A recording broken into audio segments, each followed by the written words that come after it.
Me caí en la cama. Y de ahí como que no volví a sentir ni a mover de acá para abajo. Me hicieron una resonancia ya como urgente porque ya no era normal. Salió que tenía un tumor. Me operaron así todo seguido.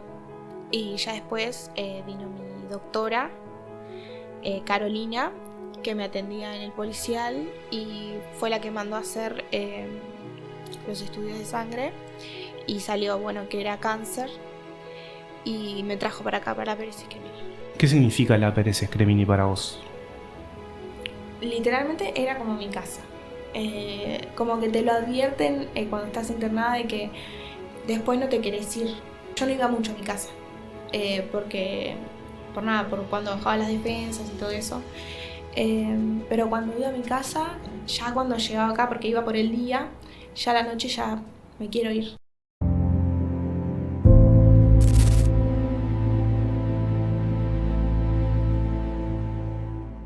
Bienvenidos al episodio número 6 de Última Pregunta. Hoy tenemos una invitada especial, Morena Corrales.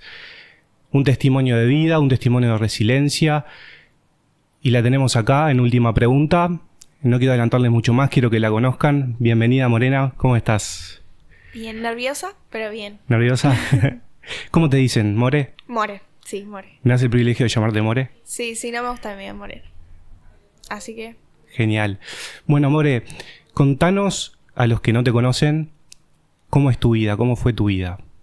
¿Quién es More? complicado. No, en cuanto a mi tratamiento,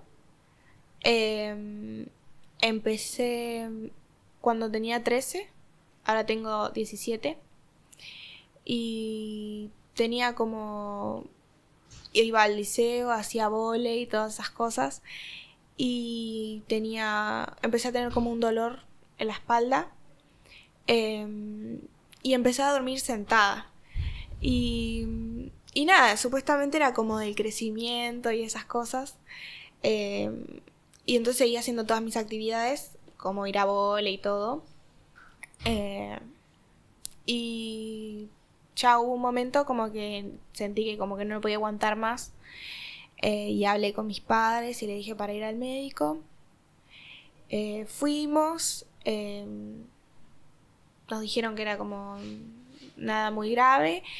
Y ya a la noche pedí para volver a ir porque ya no podía dormir directamente. Dormía sentada, digamos. Claro, sí, porque era demasiado lo que me molestaba la espalda. Y ya después fuimos de vuelta a la noche y me internaron por si acaso porque ya no era normal. Yo sentía como un cosquilleo raro en las piernas. Y cuando llegamos, yo esa misma noche fui a buscar una enfermera a la noche y como que me iba agarrando las paredes, como que ya era una situación media tétrica. Uh-huh. Y ya cuando llegué, me caí en la cama. Y de ahí como que no volví a sentir ni a mover de acá para abajo. Y ahí empezaron a... Creo que me hicieron una resonancia ya como urgente porque ya no era normal. Salió que tenía un tumor. Me operaron así todo seguido. Y ya después vino mi doctora, Carolina, que me atendía en el policial y fue la que mandó a hacer los estudios de sangre. Y salió, bueno, que era cáncer. Y me trajo para acá, para Pérez Escremini. Nos situamos, digamos, en ese punto de inflexión en tu vida, cambió un antes y un después, en noviembre del 22, ¿no? Sí. ¿Cómo fue ese momento de decir, bueno, me descubrieron esto, tengo esto, ¿cómo sigue? Yo al principio no lo entendí porque es como una palabra muy fuerte. Mis padres decidieron decírmelo, la doctora me lo dijo. Entonces, como que no lo entendí, como que viví medio en automático el hacer las cosas. Y recién cuando terminó todo, como que caí en cuenta de lo que había pasado. Pero a lo que se asocia tanto a cosas feas o el cáncer, sí fue como chocante de decir, bueno, ahora, ¿qué hago? Y no lo tomé con la gravedad qué era la situación. Como que yo pensé, como no tenía ni idea, Aparte eras chica. claro, no tenía ni idea, digo, bueno, esto me operan y ya está. Ajá. Y no, fue así. ¿Cómo fue ese tratamiento? Era un tratamiento intensivo porque no era la leucemia como la más común. Tenía punciones lumbares cada día por medio, todas esas cosas. Y nada, en realidad es como que te sentís como sin energía todo el tiempo, o yo comía y vomitaba, y todo se vuelve como muy extraño, te volvés vos como medio un zombie. Ujú. Yo además no podía ponerle, no sé, al baño sola, entonces era todo en la cama y, y era como una situación horrible. Me imagino, sí. ¿Y el tumor, digamos, dónde fue que lo encontraron? Estaba presionando la médula. Ok, em, Tórax es de T3 a T6. ok. Y, y en realidad apenas me vieron la resonancia, me operaron ahí después. Bien, o sea que tus síntomas, digamos, fueron increciendo, 10 días fueron. fueron 10 días. Y al 10º ya tuve que ir y ya, como que todo fue muy rápido. ¿Y la operación, cuánto tiempo pasó desde que fuiste por primera vez? No, la operación tuvo que ser ya, creo que fueron máximo 5 días. Pero te digo que menos. Porque tuvo que ser todo muy rápido porque ya, o sea, ya había dejado de caminar, de sentir, como que iba muy rápido todo. Ujú. ¿Cómo fueron esos días de operación, de posoperación? La previa también, que es importante, es decir, la mentalidad que tenés que tener, ya también con la edad de 13 años, eras bastante joven, ¿no? Viendo a mis padres, creo que como que decidí verlo de otro lado y más era como que veía como su sentimiento e intentaba estar para ellos, porque yo en realidad todavía no me sentía como, no caía en la situación, entonces decidí como estar más que nada para ellos en ese momento y decir tipo, no pasa nada, está todo bien.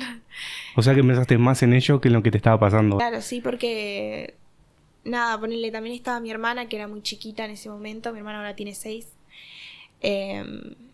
Y nada, y tuvo que ser como arreglar toda la rutina de vuelta porque siempre tenía que tener un acompañante yo. Entonces en el día estaba mi mamá, en la noche mi papá, mi hermano cuidaba a mi hermana, entonces era como que todo así cambió de la nada.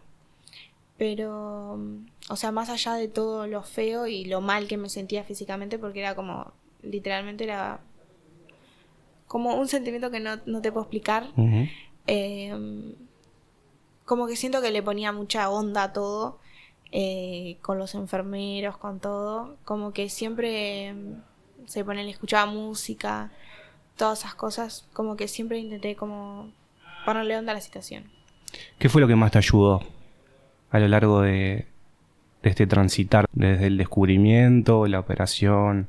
En realidad, varias cosas, pero creo que lo primero que me hizo como decir, bueno, esto tengo que ponerle onda a esto fue ver a los demás pacientes, porque casi siempre, yo no mucho, pero a veces compartía habitación, y ponele, me acuerdo de una bebé en particular, que sí, como que yo jugaba con ella y eso fue lo que más dije, tipo, porque al principio como que vos pensás y decís, como, es mi culpa, Ujú. algo tuvo que haber pasado, ¿por qué? Y cuando la vi a ella dije, tipo, ¿qué culpa puede tener ella? Entonces, como que ahí empecé a caer y también sí es muy común a veces, en películas, en todo, la muerte. Entonces, nada, pensar en los demás, me parece. Y, y nada, después mi familia estuvo siempre. Tenía a mi mejor amigo, a mis amigas, gente, o sea, el 80% de la gente sí no sabe cómo afrontar la situación y se aleja, pero la gente que estuvo fue como que la que más me pudo contener en ese momento. ¿Qué significa la Pérez Scremini para vos? Literalmente era como mi casa. Como que te lo advierten cuando estás internada de que después no te querés ir. Pero era eso, como que también te daba miedo cuando yo no iba mucho a mi casa. Porque, por cuando bajaba las defensas y todo eso. Pero cuando iba a mi casa, ya cuando llegaba acá, porque iba por el día, ya a la noche ya me quiero ir. Quiero volver a estar allá porque literalmente pasé mi cumpleaños, pasé Navidad, estaba la gente que yo quería acá, estaban mis enfermeros, los doctores, Nati, mi fisio. Y era la gente que se volvió como la familia que tenía en ese momento, porque yo no veía a nadie más de afuera, más que a ellos. ¿No lo veías por qué motivo? Porque no se podía traer a gente del exterior a verme porque es muy delicado. En ese momento como que yo tenía quimio más seguido, entonces a veces estaba en aislamiento y en realidad no me podía ver nadie más que mis padres o la gente que me esté acompañando en ese momento. Ok. No veía a mi hermana, por ejemplo, a mis hermanos. Pues mi hermana era chiquita, entonces menos, y mi hermana era mayor de edad, pero la estaba cuidando y la vi muy pocas veces también. ¿Por cuánto tiempo no pudiste ver a tu hermana? Y fueron, o sea, que pasé acá fueron como 8 meses y a mi hermana creo que la habré visto 3 veces o 2. Y después cuando empecé a ir a mi casa, pero yo era muy cercana a ella. Entonces, y fue también un cambio muy grande, porque ahora no podía jugar con ella, no podía agarrar a UPA. O sea, era todo un cambio muy doloroso para mí. Y para que ella lo entienda también. Ella a veces, cuando yo terminé todo, como que se enojaba conmigo y me decía como, ¿por qué ya no me bañás? ¿O por qué ya no jugás conmigo? Y eso fue como algo muy fuerte para mí. Ella después lo entendió y ahora es la persona que más está conmigo. Quiero ir a ese momento donde te operaron en el hospital policial.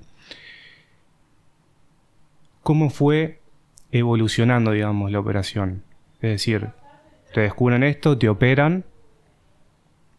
¿Cómo fue ese transcurso desde la operación hasta hoy en día?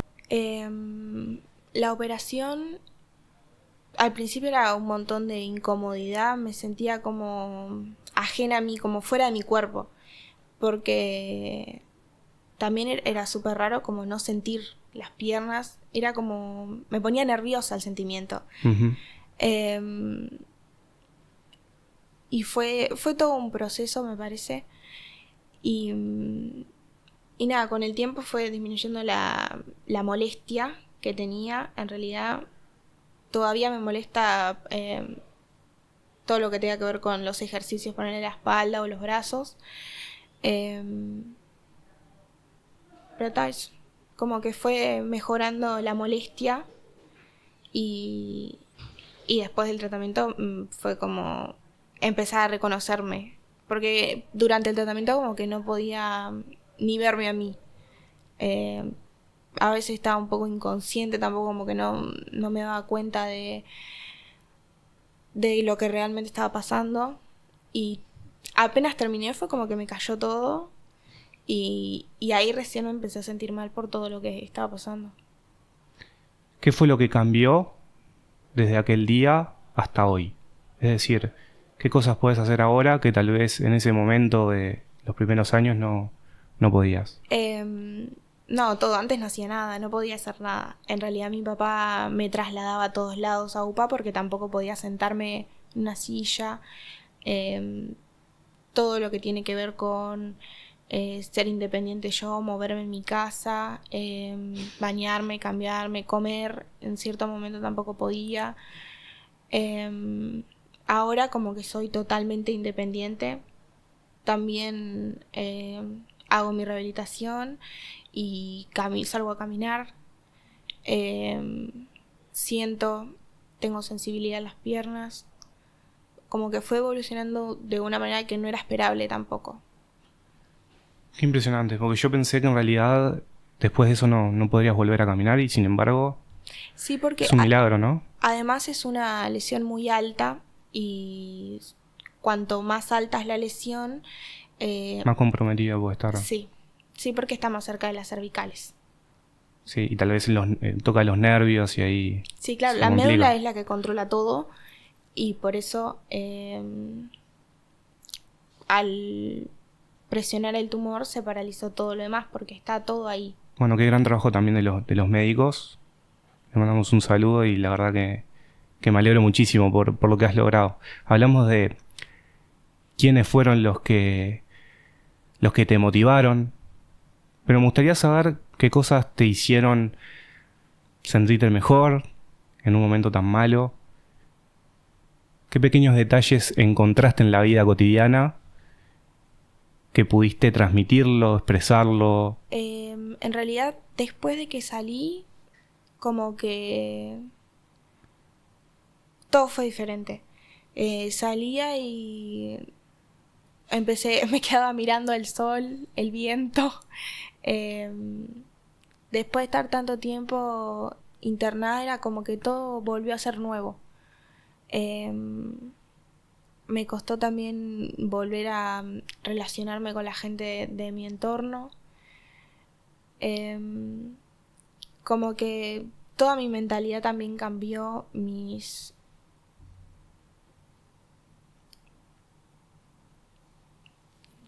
como las cosas que me importaban en su momento y tal vez. Me contaron que te gusta escribir. Sí. En realidad yo escribo de 2020, pero escribía tipo diario, como hoy me pasó tal cosa. Pero desde que estaba internada, en realidad de noche no podía dormir porque tenía movimientos involuntarios y además me ponía yo más nerviosa y eso como que no ayudaba a la situación. Entonces como que no me iba a quedar mirando al techo y empecé a escribir y a como perfeccionarlo también más en formato poema. Después empecé a leer más que nada poesía y tal, pero fue eso como la situación me llevó como a necesitar de alguna manera decir algo que capaz ni yo me estaba dando cuenta que estaba pasando si no lo escribía.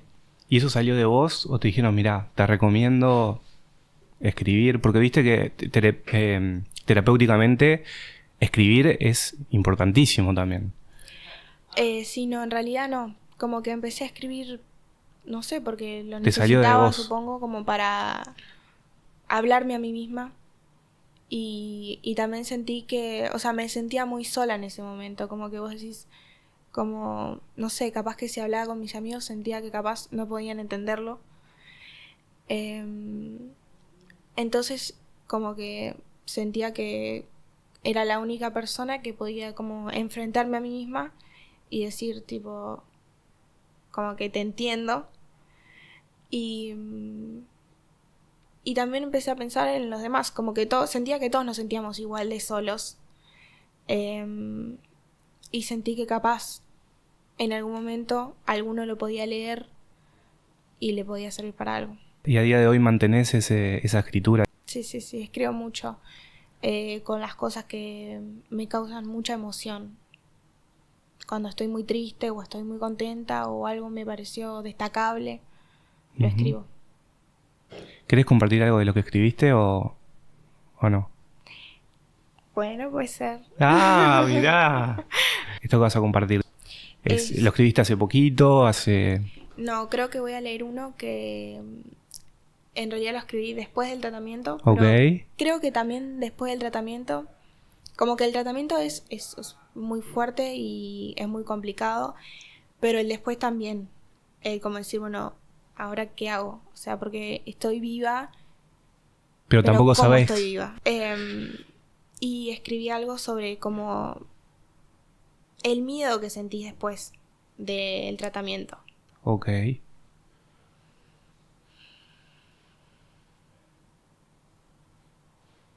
acá. Es del 11 del 5 del 24. O sea que 2 años después. Sí. Mira. Se llama Después de la muerte. ¿Será real la frase que me dicen todo el tiempo? ¿Será verdad que te vencí? Acabaste conmigo, frenaste mi vida. Todo el tiempo temo que regreses. Por eso no creo que realmente te gané la batalla. Porque me sacaste el alma y nunca me lo vas a poder devolver. Apareces en todos los rincones cuando algo me duele. Vivís en mi mente. Por más muerta que supuestamente estés, siempre tu recuerdo está plasmado en mi sangre. Ojalá nunca se plasme en un papel otra vez. Muy lindo.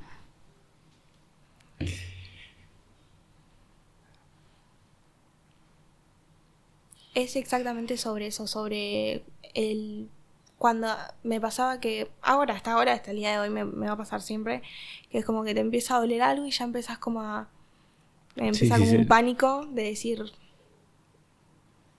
Como ese miedo de volver a pasar por todo. Y nada, eso me pasaba cada vez que iba a sacarme sangre, que era como que esperaba el resultado, estaba sentada ahí esperando. Y siempre como que se te venían mil ideas en la cabeza de cosas que podían pasar. ¿Qué le podrías decir a esas personas que hoy pueden estar pasando por lo mismo? Que tal vez tienen estos síntomas, se encuentran en el hospital. ¿Qué podrías recomendarles desde tu experiencia, desde tu testimonio? Que no se sientan aislados, que a mí al principio hasta me daba vergüenza contar lo que me estaba pasando, como que no quería que nadie se entere, y a día de hoy es todo lo contrario, como que me siento orgullosa de la situación, y es como que cada vez que me preguntan, como que la gente a veces no sabe si preguntarte o no preguntarte, y cada vez que me preguntan es como que lo cuento y digo, sí, me pasó esto, y realmente como que agradezco que me haya pasado, porque yo tenía como totalmente otra mentalidad en ese momento, y me sentía muy mal. Estuve internado un tiempo previo por precaución. Tengo actualmente también, pero tenía depresión y un montón de cosas más. Y cuando sentí que me iba a morir fue la primera vez que dije, quiero estar viva. Entonces, que el pasar por esto es como una demostración de la fuerza. Uh-huh. Y que no es nada de lo que tener vergüenza. Uh-huh. Yo pasé, digamos, por lo mismo en el sentido de depresión y ansiedad. Tuve un momento que digamos, toqué fondo. Y hay cosas que no me gustaban que me dijeran. ¿Por qué estás así? Dale que la vida es linda. Sí, sí. ¿Qué cosas no te gustaba o no te gustan que te digan sobre tu enfermedad? Creo que las cosas que dice la gente que capaz no están tan bien son de pura desinformación, okay, más que nada. Pero creo que lo único que no me gusta cuando se trata de enfermedad es cuando tipo lo usan a modo de chiste. Uh-huh. Me ha pasado varias veces en mi tratamiento que como la gente que estaba a mi alrededor lo tomaba como un chiste, o por eso también sentía esa vergüenza. Creo que ni siquiera era por lo que me pasaba a mí, sino por lo que decían los demás. Y sí, un momento que la gente como que dijo cosas muy feas, opinando sobre la situación, y creo que eso fue lo que más me molestó. Sí, opinando también lo que pasa es tratar de suavizar y tomarlo como chiste, como para decir, vamos a salir de esto, pero en realidad se toca cosas que en realidad no corresponden. No, sí, los chistes que me molestaron fueron después del tratamiento, pero hablando de los chistes malintencionados, que sí no fueron como, bueno, vas a pasar por esto, sino fueron como, me estoy riendo de vos.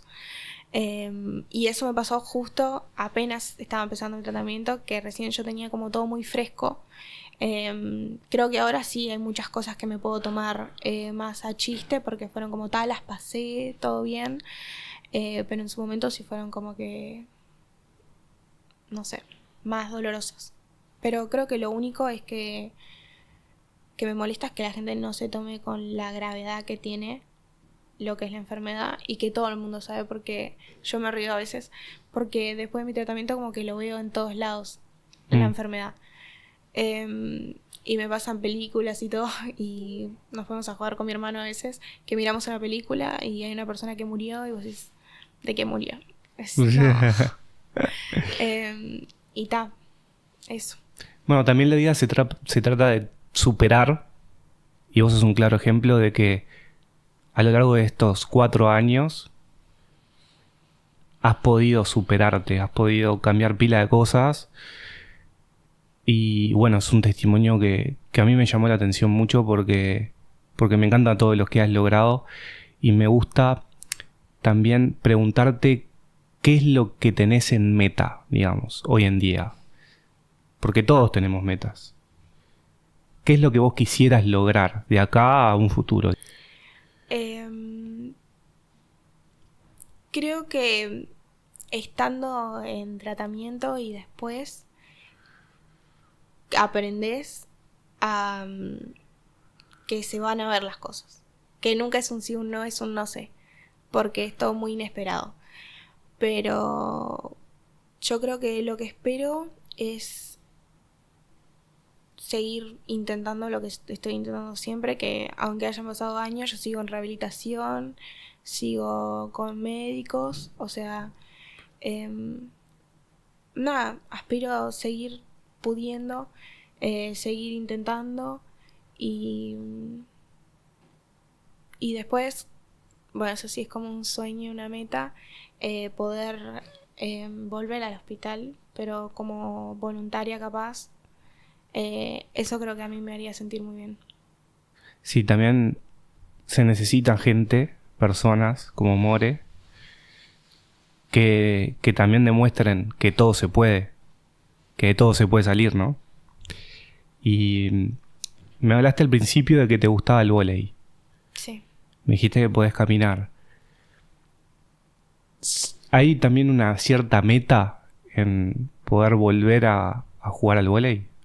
Me gusta mucho el vóley, y cuando estoy con mi fisio a veces jugamos y eso, pero, o sea, sí, a mí me encantaría en un futuro y poder jugar, y claramente es una meta así. Bueno, vamos llegando a las últimas preguntas. Me encantaría que nos dijeras quién es More hoy. Después de todo, después de todas las batallas, después de todas las guerras que has vencido. ¿Quién es More hoy?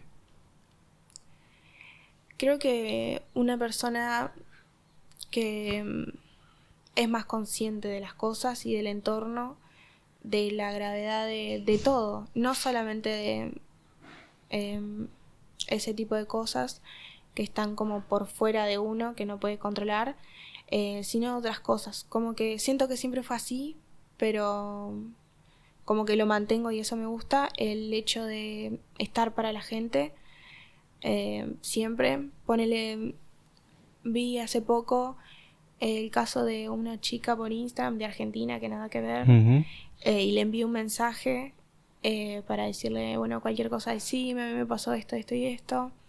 Pero me han pasado en varios casos que es como que intento intervenir, no solo con eso, sino con otras cosas. La gente que está a mi alrededor, cuando se siente mal, antes, cuando estaba en mi tratamiento, me decían tipo, no te cuento porque está lo que te está pasando a vos, y tipo siempre dije lo mismo, que es lo que me está pasando a mí, que a vos te duele la uña chiquita del pie, para mí tiene la misma importancia, entonces contame lo que te pasa.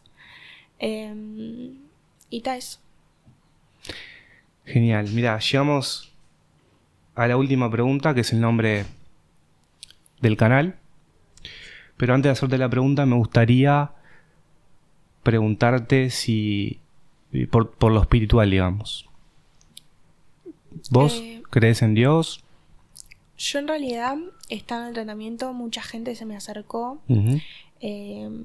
con un montón de religiones a como decirme tipo no voy a pedir por vos, todo. Entonces yo creo que con cualquiera que haya podido pedir algo o lo que sea, como que me siento agradecida. Creo que no creo puntualmente en una, pero creo que cualquiera puede estar bien. Me encanta tu respuesta. ¿Y si estuviera Dios presente acá con nosotros? ¿Qué harías? ¿Qué le dirías? En esa pregunta no sabría qué responderte en realidad, Ujú. pero eso, como que no sabría qué decirte. Genial, no pasa nada. Bueno, al final nosotros hacemos un pequeño regalo. Si querés abrirlo después de terminar el podcast.